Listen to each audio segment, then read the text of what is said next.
আপনার প্রশ্নটা করেন। আমার রনি আমি প্রশ্নটা বলি, সেটা হচ্ছে যে আমার প্রথম প্রশ্ন, আপনি টলারেন্সের কথা বলতেছিলেন, আপনি বলতেছিলেন যে ডেমোক্রেসির আসলে প্রথম লক্ষণ বা লক্ষ্য আসলে টলারেন্স হওয়া উচিত, বাকিগুলি পরে আসলেও হবে।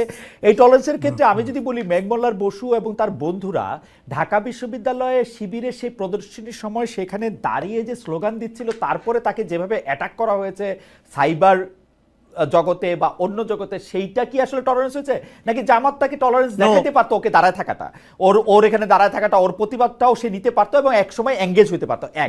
আর দুই হচ্ছে আপনি টলারেন্স ব্যাপারটা তো আচ্ছা, আমার আরেকটা প্রশ্নটা আরেকটা জায়গায় আছে। আপনি যেখানে 24-এর স্লোগানটার কথা বলতেছিলেন, তুমি কি আমি কে রাজাকার, রাজাকার ঘৃণিত শব্দ বইলাই, এইটা আমাদের সবার গায়ে লাগছে প্রধানমন্ত্রী শেখ হাসিনা যখন ওই বাচ্চাদেরকে রাজাকার বলছে, এবং এটা কিন্তু ঘৃণা হিসাবে সে বলছে তুমি কে আমি কে রাজাকার, রাজাকার কে বলেছে, কে বলেছে স্বৈরাচার, স্বৈরাচার, এবং কে বলেছে স্বৈরাচার, স্বৈরাচার পরে যুক্ত করলেও ওদের যে আমাকে রাজাকার বলা হয়েছে, এটা ছিল হচ্ছে ওদের প্রথম এবং ফরমোস্ট ট্রিগারিং ইভেন্ট, যেটা পরে দিয়ে গিয়া আবু সাইদে মানে মাল্টিপ্লাইড হয়েছে, অনেক গুণে বাড়ছে, মুগ্ধে গিয়া এটা একদম মানে সারা। কিন্তু রাজাকার শব্দটা ওই সময় ঘৃণিত ছিল, এখনো কিন্তু আসলে মনের মধ্যে হয়তো ঘৃণিতই।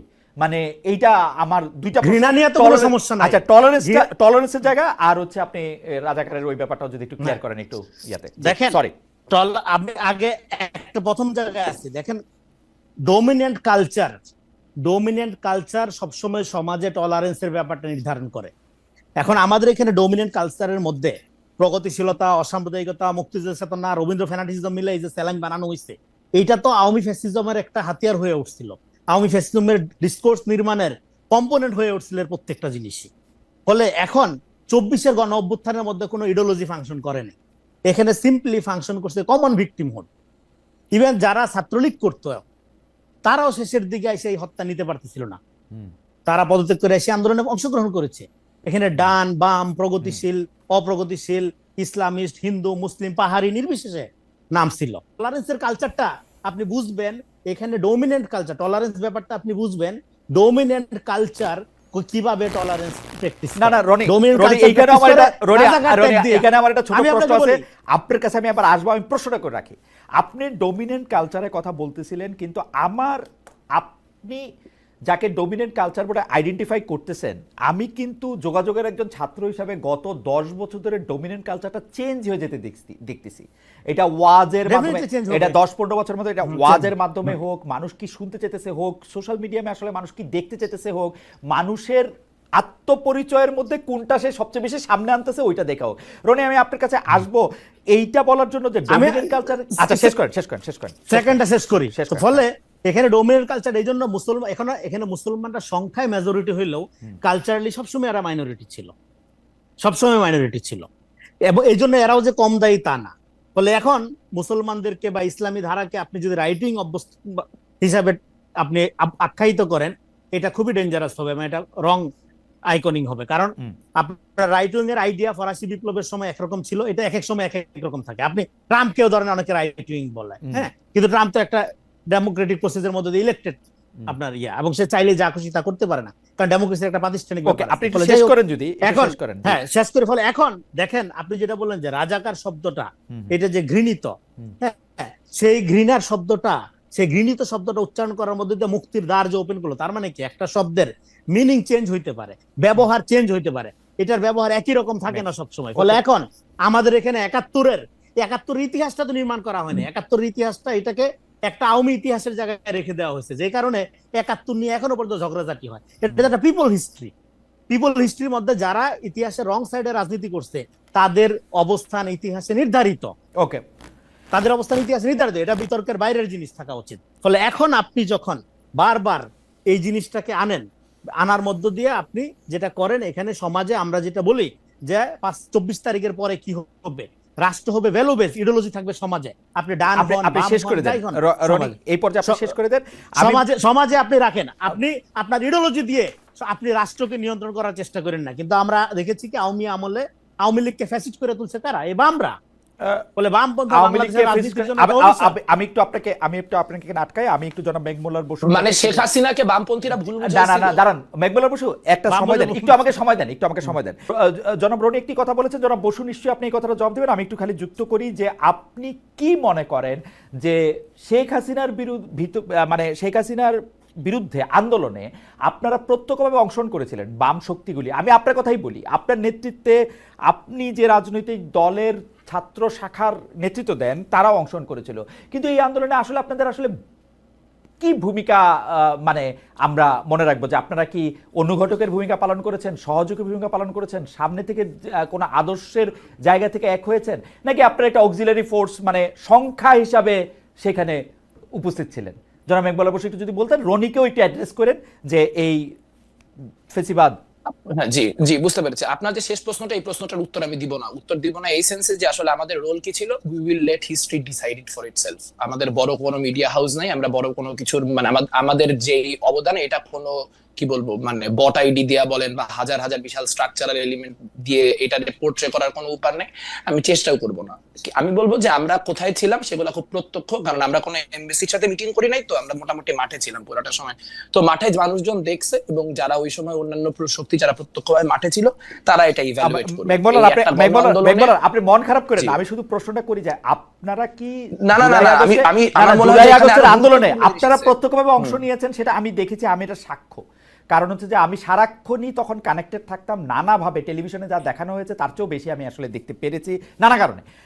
এখন মেঘমালার আমাদের প্রশ্নটা যদি আমি অন্যভাবে করি, আপনাদের কোন ইডিওলজি আসলে জুলাই স্পিরিটের মধ্যে আছে সেটা থেকেও যদি একটু বলেন, আগের রনিটটা যদি একটু বলে নেন যে আন্দোলনটা মানে আমাদের আন্ডারস্ট্যান্ডিং হচ্ছে যে আমরা মুক্তিযুদ্ধ পন্থী। সো আমাদের কাছে মুক্তিযুদ্ধ মানে হচ্ছে একটা বৈষম্যহীনতার সমাজ, যেই সমাজে মানে অর্থনৈতিক বলেন, সামাজিক বলেন, এইসব জায়গায় সাম্য থাকবে। আমরা দেখতে পাইছি শেখ হাসিনা মুক্তিযুদ্ধকে কাজে লাগায়, মুক্তিযুদ্ধের নামকে ব্যবহার করে বাংলাদেশের মানুষের বিরুদ্ধে যুদ্ধ ঘোষণা করতেছে, এবং তারা মুক্তিযুদ্ধের যে সাম্যের আইডিয়া, সেই সাম্যের আইডিয়া থেকে অনেক দূরে যায়। মুক্তিযুদ্ধ ব্যাপারটাকে একটা first class citizenship, second class সিটিজেনশিপের মতো করে হচ্ছে কিছু সার্টিফিকেট ধারীর জন্য একটা আলাদা ব্যবস্থা করে দিচ্ছেন, এবং তার মধ্যে দিয়ে বাংলাদেশে যে একটা বৃহত্তর যুব সমাজ, সেই যুব সমাজ তার যে কর্মসংস্থানের জায়গা, সেই কর্মসংস্থানের জায়গা থেকে ব্যাহত হচ্ছে। তো আমরা আমাদের প্রো লিবারেশন যে অবস্থান, আমাদের যে প্রো 71 অবস্থান, সেই প্রো 71 অবস্থানের জায়গা থেকে আমাদের কাছে মনে হয়েছে যে জুলাইয়ে অংশগ্রহণ করা আমাদের জন্য খুব জরুরি। 5ই আগস্ট 36শে জুলাই যে ঢাকা বিশ্ববিদ্যালয় থেকে যে বিশাল জমায়েত আসছিল, ওই জমায়েতের সামনে আপনারা দেখবেন এখনো টেলিভিশনে করলে একটা বড় ব্যানার ছিল। ওই ব্যানারের উপরের স্লোগানটা আমার কয়েন করা আর কি, সেটা হচ্ছে স্বৈরাচারের হয়নি পতন, মুক্তিযুদ্ধ হয়নি শেষ, গর্জে ওঠো বীর জনতা, গর্জে ওঠো বাংলাদেশ। এখন ওইটা গ্রহযাত্রার ব্যানার ছিল, পরবর্তীতে ওই বড় মিছিল সেই ব্যানারটা সামনে। আওয়ামী লীগের হাত বামপন্থী, আওয়ামী লীগের ফেসিবাদী হাত, এটা একটু আমি বলতে চাই, আমি প্রশ্নটা বুঝেছি।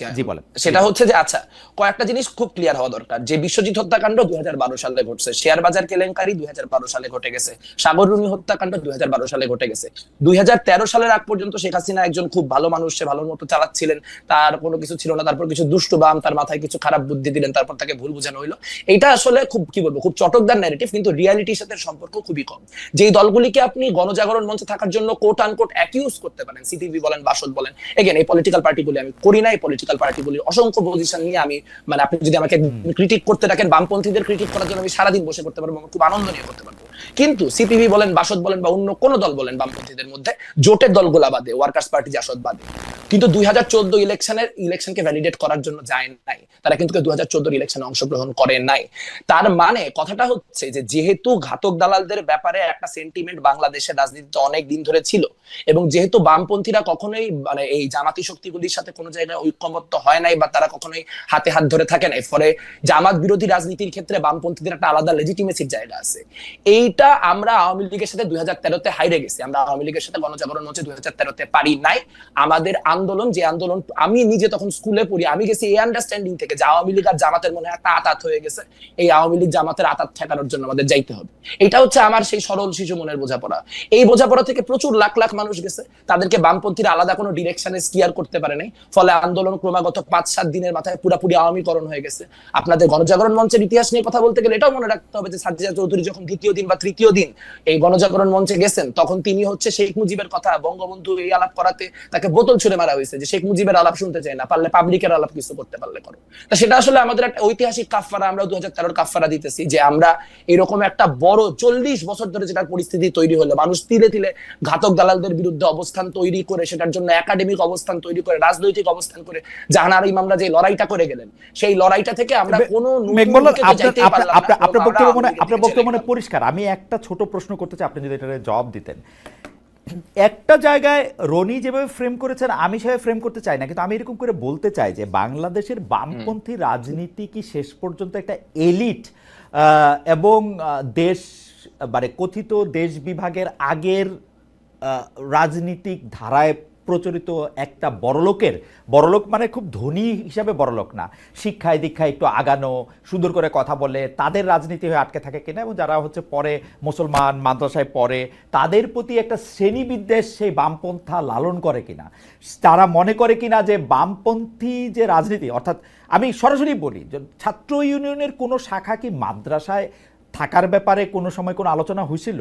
কোনো সিপিবির কোনো শাখা কি আসলে যারা ইমাম সাহেবদের ইয়াতে যারা আছেন, ইমাম মুয়াজ্জিনদের, তাদের কাছে কি কোনোদিন গেছিল? নাকি এইটা মানে উই আর দে অলওয়েজই? আপনি যদি আমাদেরকে 2 মিনিট একটু বলেন। হ্যাঁ জি জি, কমিউনিস্ট পার্টির বিষয়ে যে আলোচনাটা, সেই কমিউনিস্ট পার্টির বিষয়ে আলোচনা আপনি আমাদের কাছ থেকে জিজ্ঞেস করেন। ছাত্র ইউনিয়ন বিষয়ে আমরা 2020-21 এর দিকে একটা পয়েন্ট হচ্ছে যারা সারাদিন মাদ্রাসার শিক্ষার্থীদেরকে রাজনৈতিক গুটি হিসেবে ব্যবহার করেন। গত মানে 5ই আগস্টের পর থেকে 4টা আলাদা আলাদা মাদ্রাসার শিক্ষার্থী তাদের যে মাদ্রাসা, সেই মাদ্রাসায় মারা গেছেন, অর্থাৎ এবং তার প্রত্যেকটা ক্ষেত্রেই তাদের গায়ে আঘাতের চিহ্ন পাওয়া গেছে, অর্থাৎ 4 জন মারাই গেছেন। তাহলে বাকিদের অবস্থা চিন্তা করেন। আপনি কি এই সংগঠনগুলিকে যারা সারাক্ষণ মাদ্রাসার শিক্ষার্থীদেরকে নানান রকম ভাবে পলিটিক্যালি টুল হিসেবে ইউজ করার চেষ্টা করে, তাদেরকে দেখছেন এর বিরুদ্ধে কথা বলতে? আমি কিন্তু এরকম একটা মানববন্ধনে যায় দাঁড়াইছি, সেটা খুবই সামান্য, আমাদের সাংগঠনিক কাছে সব জায়গায় বাড়াইতে হবে সেটাও সত্য, কিন্তু যাদেরকে আপনি বলতেছেন যে এরা এদের পক্ষে, এরা যেন বা হচ্ছে রাইট উইঙ্গাররা এদের পক্ষে, তাদেরকে কি কখনো আপনি দেখছেন মাদ্রাসার চলমান যে সংকটগুলি, সেই সংকটগুলিকে অ্যাড্রেস করতে? দেখেন নাই। একটা ছোট্ট কথা বলি, আমি এই ফ্রেমওয়ার্কের সাথে একমত না। মানে আমার মনে হয় রনি ভাই এখন যেটা করতেছেন সেটা হচ্ছে উনি গ্রীষ্মকালে শীতকালের ওয়াজ করতেছেন। উনি যদি মানে আওয়ামী লীগ আমলের কথাগুলি আচ্ছা, সেটা হচ্ছে বাংলাদেশের সবথেকে বড় সোশ্যাল ইনফ্লুয়েন্সার হচ্ছে এই মুহূর্তে আল্লামা পিনাকি ভট্টাচার্য এবং দ্বিতীয় হচ্ছে ইলিয়াস হোসেন। তারা দুইজনের কেউই তার নামটা ঠিক করে বলেন, মানে আপনি তো তার নামের সাথে মানে উনি তো একটা নামটা ঠিক করে বলেন, সেজন্য আমি বলতেছি। ঠিক আছে, আপনি জানেনই, আমি তো মানে তার একবার করার তো দরকার নেই। আচ্ছা ঠিক আছে, জানলাম পিনাকি ভট্টাচার্য এবং ইলিয়াস হোসেন। আচ্ছা ঠিক আছে, ওকে ওকে ওকে ওকে, পিনাকি ভট্টাচার্য এবং ইলিয়াস হোসেন। আচ্ছা ফাইন। বাংলাদেশে গত 11 মাসে ঠিক কি কি হয়েছে? আপনি যখন বলতেছেন যে বাংলাদেশের প্রধান কালচারাল প্যারাডাইম হচ্ছে আপনার এই মানে লেফট লিবারেল আইডিওলজিক্যাল জায়গা, গত 11 মাসে কতগুলা জায়গায় লালনের গান বন্ধ করা হয়েছে, গত 11 মাসে কতগুলি জায়গায় মাজার ভাঙা হয়েছে, গত 11 মাসে কতগুলি জায়গায় মব জাস্টিস তৈরি করে, নানান রকম অবস্থান তৈরি করে মানুষের পোশাক নিয়ে মানুষকে পুলিশ করা হয়েছে।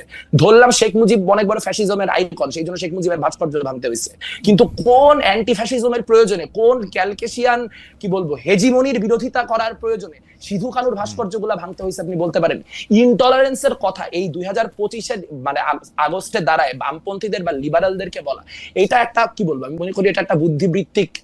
ওকে, আপনার কাছে আবার আসবো আপনার 1 মিনিটের পরে। মেঘমল্লার আপনি বলেছেন, আমি রেজাউল করিম রনি আপনার কাছে একটু বুঝতে চাই যে যেমন ধরেন একটা ইনটলারেন্সের কথা আমরা বলতেছি, একটা উইয়ারদের কথা একটা বলতেছি, আমরা বামপন্থীদের তাদের রাজনৈতিক যেটা হচ্ছে কোয়েস্ট, সেইটা নিয়ে তারা যে যারা তাদেরকে আদার মনে করতেছে বা যাদেরকে তারা আদার করতেছে বলে আমরা মনে করতেছি, ওদের কাছে তো পৌঁছাইতেই পারতেছে না। তাদের কাছে কি তাদের একটা সংযোগ হওয়ার কোনো সম্ভাবনা হওয়া সম্ভব? যে এই সংযোগটা হইলে পরে জি ওইটা আপনি একটু বলেন। জি মানে সংযোগ হওয়া যে সম্ভব না, এই শোতে অ্যারোগেন্স দেখে বুঝতেছেন না? আপনি ল্যাঙ্গুয়েজ দেখছেন, একটা লোকের অ্যাটিটিউড দেখছেন, কথাবার্তা বলার ধরন দেখছেন, বেয়াদবির মাত্রা দেখছেন। চটকদার কথা বলতেছি আমরা, ইতিহাসের বুঝ নাই, সব বুঝ তাদের। এই যে নিজের এই যে সুপ্রিমেসি থেকে তো ফ্যাসিজম আসে, এবং বাংলাদেশের বামপন্থীরা লিবারেল, এটা বলছে কে? এসেনশিয়ালি ফ্যাসিস্ট তারা বাংলাদেশে। বাংলাদেশে কোনো লিবারেল বাম নাই। কিন্তু রনি, যেগুলো আছে এগুলো আপনি যে অ্যাটিটিউডের কথা কথা বললেন, সেই অ্যাটিটিউডটা কিন্তু আমি আরো অনেকের মধ্যে দেখি আর কি। মানে আপনি জানেন আমি কাদের কথা বলছি, কিন্তু সেটার পরিণতি বাম না আর কি, সেটার উৎপত্তি বাম না, সেটা উৎপত্তি অন্য জিনিস। রাইট। এখন দেখেন বাংলাদেশে এখানে যখন ফ্যাসিবাদের প্রশ্নটা প্রধান হলো, তখন কিন্তু এখানে যারা রিয়েলি জনমানুষের রাজনীতি মিন করে বাম ব্লকের, তারা কিন্তু ফ্যাসিবাদ বিরোধী আন্দোলনে শরিক হলেন, যুগপৎ আন্দোলনে যুক্ত হলেন। হ্যাঁ, এর বাইরে যারা রয়ে গেল বিপুল অংশ, যারা নিজেদেরকে সহি বা মূলধারার বাম মনে করে, তারা কিন্তু এসেনশিয়ালি ফ্যাসিবাদকে শক্তি যোগাইছে। আরেকটা হলো যে দেখেন, এখানে আমি দুইটা জায়গায় একটু আলাপ করি। সেটা হলো আওয়ামী লীগের এই 12-13 সালে কি করছে না করছে, এবং তার সাথে পরে বামরা যুক্ত হয়ে আওয়ামী লীগকে ফ্যাসিস্ট করে তুলছে, এই ধরনের স্টুপিড আইডিয়ার কথা আমি তো বলি নাই একবারও। বাকশাল মনে নাই আপনাদের? বাকশাল কেন, বাকশালের মধ্য দিয়ে কি করা হয়েছিল? বাকশালের মধ্য দিয়ে এখানে বামপন্থীরা মনে করছিল যে সমাজতন্ত্র কায়েম করে ফেলবে শেখ মুজিবুর রহমান, ফলে একটা সুবর্ণ সুযোগ, বাকশালে ঝাঁপায় পড়ে সবচেয়ে সমর্থন যোগাইছে কারা? বামপন্থীরা।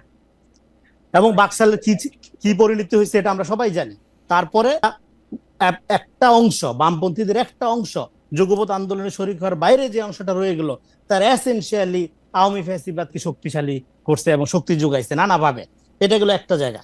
2 নাম্বার হইল 96 সালে এই যে দেখেন, এই যে মেঘ যেটা বললো, তার শিশু মন, তার কচি মনে এই আশঙ্কা জায়গা উঠছিল যে আওয়ামী লীগ মনে হয় আবারও জামাতের সাথে আতাত করতেছে। তার মানে 96 সালে যখন আওয়ামী লীগ জামাত যুগপৎ ভাবে আন্দোলন করলো, তখন তো আওয়ামী লীগের এক কোলে বামপন্থীরা ছিল, আরেক কোলে জামাত ছিল, সব নিয়েই তো আগাইছে আওয়ামী লীগ। ফলে আওয়ামী লীগের সাথে বাম জামাত এই যে এবং জামাতের ব্যাপারে রনি, আমি প্রশ্নটা আপনার উত্তরটা আমি বুঝতে পারছি না। আপনি শেষ করেন আমাদের দর্শকদের। তারা যে জামাত বিযুক্ত একটা আওয়ামী লীগ সবসময় কল্পনা করছে, করার মধ্য দিয়ে আওয়ামী লীগ কি করছে, আওয়ামী তাহলে দেখছে ওকে, তাহলে তার ফ্যাসিজমকে কায়েম করার জন্য জামাত ক্লিনজিং এর রাজনীতি সে চালাইলো, এবং জামাত যত বড় না তার চেয়ে বড় করে তুললো। রনি দেখেন রনি এই জায়গা, আমার প্রশ্নটা এই জায়গাতে আপনি বুঝতে পারবেন। রনি আমার কথা শুনেন, আপনি এইটা বুঝতে পারবেন আমার প্রশ্নটা। প্রথম কথা হলো, আমরা কিন্তু একদিক দিয়ে বলতেছি যে আসলে, এবং জানতেছিও, বামপন্থীরা কিন্তু যদি আপনি ভোটের বা পপুলারিটির জায়গা থেকে বলেন, এতই মানে অল্প যে তাদের নিয়ে আসলে কথা বলার কিছু নাই। কিন্তু ইডিওলজির প্রশ্নে আমরা বেশিরভাগ সময় যেই কাজ আমাদের পছন্দ হয় না, সেই কাজে আমরা আসলে বামপন্থীদের দায়ী করে থাকি। একই ঘটনা কিন্তু জামায়াতের ক্ষেত্রেও। জামায়াতের শক্তিটাকে আমরা ফুলায় ফাঁপায় দেখাই, যখনই আমাদের কাউকে আক্রমণ করতে হয় তখন জামাতে। এইটার কারণটা কি আসলে? এইটা কেন মনে হয় আমরা দুইটা জায়গায় দুই রকম? এটা কারণটা হলো দুইটা একই পলিটিক্স করে, দুইটা একই পলিটিক্স করে, মানে জামাত দুই রকম না। আপনার এখানে বামপন্থীরা এবং জামাত একই রাজনীতি করে, দুইটাই হলো ইডিওলজিক্যাল ফোর্স, এবং idealism, ideology and total politics, এবং এটা দ্রুত ফ্যাসিবাদের দিকে যায়, এই জন্য গণতন্ত্রকে যদি আপনি, যখন বামপন্থীরা, আমি যে একটু আগে বললাম বামপন্থীরা কোনো লিবারেল না, হ্যাঁ, কেন না? বামপন্থীরা গণতন্ত্রকে একটা ইডিওলজি মনে করে, কারণ ও তো যায় রাষ্ট্র ভাঙিয়া ফেলবে, ও তো রাষ্ট্র কনসেপ্টে বিশ্বাস করে না, ফলে ও যেরকম একটা প্রতারণা করে এদিক থেকে। 2 নাম্বার হলো জামাত কি বলছে যে এটা কোনো রাজনৈতিক দল না, এটা একটা ইসলামী আন্দোলন। তো ইসলামী আন্দোলন কি আলটিমেটলি সে কি করবে? সে খেলাফা কায়েম করবে, রাষ্ট্রের মধ্যে আটকায় থাকার তার সুযোগ নাই। কিন্তু যেহেতু এখানে একটা ধরেন মডার্ন ডেমোক্রেটিক প্রসেসের মধ্যে দিয়ে তাকে আগাইতে হবে, সেই জন্য সেই কনসেপ্ট, এই জন্য লেনিনিজমের যে প্রবলেম, যেটা বামপন্থীর প্রবলেম, সেই প্রবলেম একই প্রবলেম মধ্যদ্বীপাদের মধ্যে রয়ে গেছে। তো এই ক্রিটিক দেওবন্দি আলেমরা বহুবার করছে, বহু জায়গা থেকে। ঠিক আছে, ফলে দুই দিকের যে অ্যারোগেন্সের মধ্যে একটা কমন মিল, আমার মনে যে অ্যারোগেন্সের প্রশ্ন আপনি দেখতে পারেন, আমার মনে যে অ্যারোগেন্সের জায়গাটাতে আমরা একটু থাকি। জনাব মেঘমালার বসু, আমি আপনাকে বলি, আপনি নিজেই সোশ্যাল ইনফ্লুয়েন্সারদের কথা বলছেন, কিন্তু আপনি একটা খেয়াল করেন যে কেন বামপন্থীদের মধ্যে একজন বড় সোশ্যাল ইনফ্লুয়েন্সার হয় নাই? কেন বামপন্থীদের কথা আপনারা দেখেন, আপনারা সব ভালো কথা বলতেছেন, সব মানুষের কল্যাণে কথা বলতেছেন, তবুও মানুষের কল্যাণে আপনাদের কথা কেউ শুনছে না কেন? সেইটার কারণ কি? আপনারা রাজনীতিবিদদের কাছে যখন আমরা এই প্রশ্ন করি, তখন তারা বলে যে আমরা টাকা পয়সা এবং অন্যান্য অনেক কিছুর কাছে হেরে যাই। আমরা যখন সোশ্যাল ইনফ্লুয়েন্সের কথা বলিস, তখন তার টাকা পয়সা, ভোট, এগুলির ব্যাপার থাকে না, ক্ষমতার ব্যাপার থাকে না। আমরা কি আসলে বামপন্থীদের মধ্যে এমন একজন ইনফ্লুয়েন্সার দেখি যার ভিউ লক্ষ কোটি, যার সোশ্যাল ইনফ্লুয়েন্স এরকম সাংঘাতিক, যাকে আপনি কতক্ষণ আগে কিছু ইনফ্লুয়েন্সারের কথা বলে আপনি বলতে চেয়েছিলেন যে তার হলো দেশ চালানোর মতো? আপনাদের এটা হয় না কেন? এখন প্রশ্ন হচ্ছে রনি আপনাদের বলছে যে এটা হয় না, কারণ হচ্ছে আপনার অ্যারোগেন্স, আপনি এটার সাথে বা আপনারা লিবারেল না, ওই জায়গা থেকে যদি আপনি কথাটা বলেন। রনিও আমি রনি ভাইকে চিনি হচ্ছে উনি আর একটা বক্তব্য শুনছিলাম, আমি খুব ভালো লাগছিল আমার, ফরাদ মাজার, তারপর হচ্ছে আমাদের সলিমুল্লাহ খান, ওনাদের নিয়ে। তো আমার থেকে রনি ভাই যত বড় বুদ্ধিজীবী, সম্ভবত রনি ভাইয়ের থেকে মানে ওই লোকগুলো আবার তত বড় সাইজের বুদ্ধিজীবী। আমার কাছে মনে হয় একটু বড় বুদ্ধিজীবীদের সাথে একটু আমি কোনো বুদ্ধিজীবী না, আমি কোনো বুদ্ধিজীবীও না। হ্যাঁ, ফলে বড় বুদ্ধিজীবী সবাই যে আসলে দুই পায়ে হাত, না মানে আমি একটু বলে নেই না, তবে আমি বলি মেঘ মোল্লার বসু যে, আচ্ছা আপনি একজন চিন্তক, মানে আমি পার্সোনাল মূল্যায়ন শোনার দরকার নাই। আচ্ছা ঠিক আছে, আমি পার্সোনাল মূল্যায়ন করি নাই, আপনি তো মাঝখান দিয়ে কথা বলা শুরু করলেন, আমি তো আপনার কথা মাঝখান দিয়ে কথা বলি নাই। মানে কথাটা খুব সিম্পল, কথাটা হচ্ছে যে আপনি যখন ফরাদ মাজারের ক্রিটিক করেন, যখন আপনি হচ্ছে সলিমুল্লাহ খানের ক্রিটিক করেন, তাহলে আমি আপনার ক্ষেত্রে যে ল্যাঙ্গুয়েজ ব্যবহার করছি সেই ল্যাঙ্গুয়েজের থেকে আরো অনেক বেশি অ্যারোগেন্ট ল্যাঙ্গুয়েজ ইউজ করেন। সো এখানে ডাবল স্ট্যান্ডার্ড গুলো করার দরকার নাই ভাই। আমি আপনাকে সম্মান করি, আপনাকে সম্মান করে কথাবার্তাগুলো বলতেছি। অনেক ক্ষেত্রে যেহেতু মতের প্রচন্ড ডিফারেন্সেস, আপনার কাছে যদি ডিসরেসপেক্টফুল লাগে, আমি হাম্বলি সরি।